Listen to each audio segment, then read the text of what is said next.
सुप्रभात बच्चों। कक्षा 9 से पार्ट 3 एवरेस्ट मेरी शिखर यात्रा अपन पढ़ रहे थे। तो इसके मैं 3 भाग आपको पढ़ा चुकी हूँ। 3 भाग में मैंने आपको बताया था कि एवरेस्ट अभियान दल 7 मार्च को दिल्ली से काठमांडू के लिए हवाई जहाज़ से चल दिया था और जो दल चल रहा था उसको बीच में कई मुसीबतों का सामना भी करना पड़ा था। तो ये लोग जब कैंप में सो रहे थे तो अचानक से बहुत सारी बर्फ़ इनके ऊपर गिरने लगे। बर्फ़ के जो टुकड़े होते थे वो गिरने लगे तो इन्हें एकदम सो के नींदों में से उठ गए और उन्हें थोड़ा डर लगा। उसके बाद का मैं आपको पढ़ाती हूँ ज़रा। लोब्सांग अपनी स्विस छुरी की मदद से हमारे तंबू का रास्ता साफ करने में सफल हो गए और तुरंत ही अत्यंत तेज़ी से मुझे बचाने की कोशिश करने में लग गए। थोड़ी सी देर का सीधा अर्थ था मृत्यु। बड़े बड़े हिमपिंडों को मुश्किल से हटाते हुए उन्होंने मेरे चारों तरफ ही कड़े जमे हुए खुदाई की और मुझे उस बर्फ़ की कब्र से बाहर निकालकर बाहर खींच लाने में सफल हो गए थे। तो बछेंद्री पाल कह रही हैं कि जिस समय उन लोगों के ऊपर तंबू में बर्फ़ के बड़े बड़े पिंड आके गिरने लगे तो लोब्सांग एक इंसान का नाम है, उन्होंने स्विस छुरी की मदद से रास्ते को साफ़ करने की कोशिश की और उन लोगों को निकालने की, जो कि सोए हुए थे, उन सबको निकालने की कोशिश की। सुबह तक सारे सुरक्षा दल आ गए और 16 मई को प्रातः 8 बजे तक हम प्राय सभी कैंप 2 पर पहुंच गए थे। जिस शेरपा की टांग की हड्डी टूट गई थी उसे एक खुद के बनाए स्ट्रक्चर पर लिटाकर नीचे लाए। हमारे नेता कर्नल खुल्लर के शब्दों में यह इतनी ऊंचाई पर सुरक्षा कार्य का एक जबरदस्त साहसिक कार्य था। तो ये हादसा जो हुआ था ये रात को हुआ था। तो सुबह तक सारा सिक्योरिटी वगैरह को बुला लिया गया था और सबको निकालने की कोशिश की और एक शेरपा जो कुली थे उसकी टांग की हड्डी भी टूट गई थी तो उसको स्ट्रेचर पे बैठा के हॉस्पिटल ले जाया गया। तो कर्नल खुल्लर जो थे उन्होंने कहा है कि इतनी ऊंचाई पर सुरक्षा कार्य का एक ये ज़बरदस्त साहसिक कार्य था जहाँ की कोई सुविधा नहीं मिल पाती, फिर भी सिक्योरिटी गार्ड, मेडिकल वालों ने सबने बहुत अच्छे से कार्य किया। सभी 9 पुरुष सदस्यों को चोटों अथवा टूटी हड्डियों आदि के कारण बेस कैंप में भेजना पड़ा। तभी कर्नल खुल्लर मेरी तरफ मुड़कर कहने लगे, क्या तुम भयभीत थी? जी हाँ। क्या तुम वापस जाना चाहोगी? नहीं, मैंने बिना हिचकिचाहट के उत्तर दिया। कौन कह रही हैं? लेखिका कह रही हैं। क्यों? कर्नल खुल्लर को ऐसा लगा कि इतने सारा हादसे के बाद कि इतने बर्फ़ के बड़े बड़े टुकड़े गिर रहे हैं, इतने हादसे से ये तो एक लड़की है, ये डर जाएगी। लेकिन उन्होंने कर्नल खुल्लर को मना कर दिया कि मैं लौटकर नहीं जाऊंगी और मैं भयभीत भी नहीं हूँ। जैसे ही मैं साउथ कोल कैंप में पहुंची मैंने अगले दिन की अपनी महत्वपूर्ण चढ़ाई की तैयारी शुरू कर दी।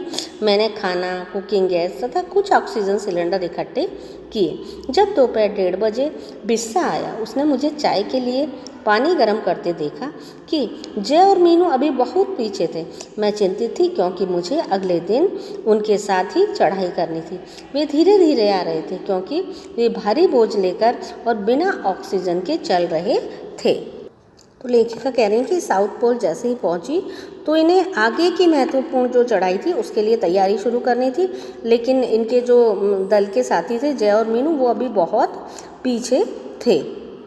दोपहर के बाद मैंने अपने दल के दूसरे सदस्यों की मदद करने और अपने एक थर्मस को जूस से और दूसरे को गर्म चाय से भरने के लिए नीचे जाने का निश्चय किया।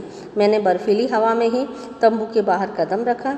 जैसे ही मैं कैंप के बाहर आ रही थी कि मेरी मुलाकात मीनू से हुई कि और जय अभी कुछ पीछे थे। मुझे जय जेनेवा स्पर की चोटी के ठीक नीचे मिला। उसने कृतज्ञतापूर्वक चाय वगैरह पी, लेकिन मुझे और आगे जाने से रोकने की कोशिश की। मगर मुझे की से भी मिलना था कि एक व्यक्ति का नाम है। थोड़ा सा और आगे नीचे उतरने पर मैंने की को देखा। वह मुझे देखकर हक्का बक्का रह गया। तो दोपहर के बाद इन्होंने सोचा कि जो इनके मित्र मीनू की ये लोग आ रहे हैं तो इनके लिए थर्मस में जूस भर के लाएँ, गर्म चाय भर के लाएँ। तो ये नीचे की तरफ जा रही थी तो इन्हें की और जय कभी कुछ पीछे थे, मीनू आ गई थी तो इनकी जो मित्र थी वो इनको मिल गई थी और इन्होंने क्या है कि की से इनको मिलना था। किसको? बछेंद्री पाल को। तो ये उन्हें नीचे उतरने के बाद उन्होंने देखा तो वह की उनको देखकर हक्का बक्का मतलब चौकन्ना रह गया। तुमने इतनी बड़ी जोखिम क्यों ली बचिंदी? मैंने उसे दृढ़तापूर्वक कहा। मैं भी औरों की तरह एक पर्वतारोही हूँ, इसलिए इस दल में आई हूँ। शारीरिक रूप से मैं ठीक हूँ, इसलिए मुझे अपने दल के सदस्यों की मदद क्यों नहीं करनी चाहिए? कि हंसा और उसने पेय पदार्थ से प्यास बुझाई, लेकिन उसने मुझे अपना किट ले जाने नहीं दी। जब ये केस से मिली तो उसने क्या बोला कि तुमने इतना सारा जोखिम क्यों लिया, मतलब इतनी मुसीबत क्यों ली बचेंदी? तो वो उनको क्या है, थोड़ा कमज़ोर समझ रहे थे कि, तो उन्होंने दृढ़तापूर्वक और आत्मविश्वास के साथ जवाब दिया कि मैं भी औरों की तरह, जैसे और लोग चढ़ रहे हैं पर्वत पे, ऐसे मैं भी चढ़ रही हूँ और मुझे पूरी हिम्मत है और मैं शारीरिक रूप से ठीक, मीन्स फिजिकली मैं बिल्कुल फिट हूँ। थोड़ी देर बाद साउथ पोल कैंप से प्लाटू और बिस्सा हमें मिलने नीचे उतर आए, और ये क्या इंसान के नाम हैं, और हम सब साउथ पोल पर जैसी भी सुरक्षा और आराम की जगह उपलब्ध थी उस पर लौट आए। साउथ पोल पृथ्वी पर बहुत अधिक कठोर जगह नाम से प्रसिद्ध है। अगले दिन मैं सुबह 4 बजे उठ गई। सुबह लेखिका थी, वो 4 बजे उठ गई, बर्फ़ पिघलाया और चाय बनाई। मतलब कितनी मुसीबत थी कि सिंपल पानी उपलब्ध नहीं होता था, इतनी कंडीशन ऐसी थी वहाँ की कि बर्फ़ को पहले पिघलाकर पानी बनाया जाता था, फिर उसकी चाय बनाई। कुछ बिस्कुट और आधी चॉकलेट का हल्का नाश्ता करने के बाद मैं लगभग 5:30 बजे अपने तंबू से निकल पड़ी। कौन? लेखिका। अंगदर्जोही बाहर खड़ा था और आसपास कोई भी आसपास नहीं था। अंगदर्जी बिना ऑक्सीजन के ही चढ़ाई करने वाला था, लेकिन इसके कारण उसके पैर ठंडे पड़ जाते थे। बिना ऑक्सीजन, अगर ऑक्सीजन नहीं लेता था तो हालत ख़राब हो जाती थी किसकी? अंगदर्जी की। इसलिए वह ऊंचाई पर लंबे समय तक खुले में और रात्रि में शिखर कैंप पर नहीं जाना चाहता था। इसलिए उसे या तो उसी दिन चोटी पर चढ़कर साउथ पोल को वापस आ जाना था अथवा अपने प्रयास को छोड़ देना था, क्योंकि वो ऑक्सीजन का प्रयोग नहीं करता था। लेकिन ऑक्सीजन का प्रयोग नहीं करता था तो उसे प्रॉब्लम होता था। किसको? अंगदर्जी को।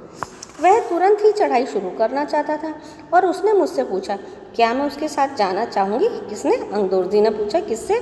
बचेंदी पाल से। एक ही दिन में मैं साउथ पोल से चोटी तक जाना और वापस आना बहुत ही कठिन और श्रम साध्य होगा। श्रम साध्य मतलब बहुत ही मेहनत वाला काम।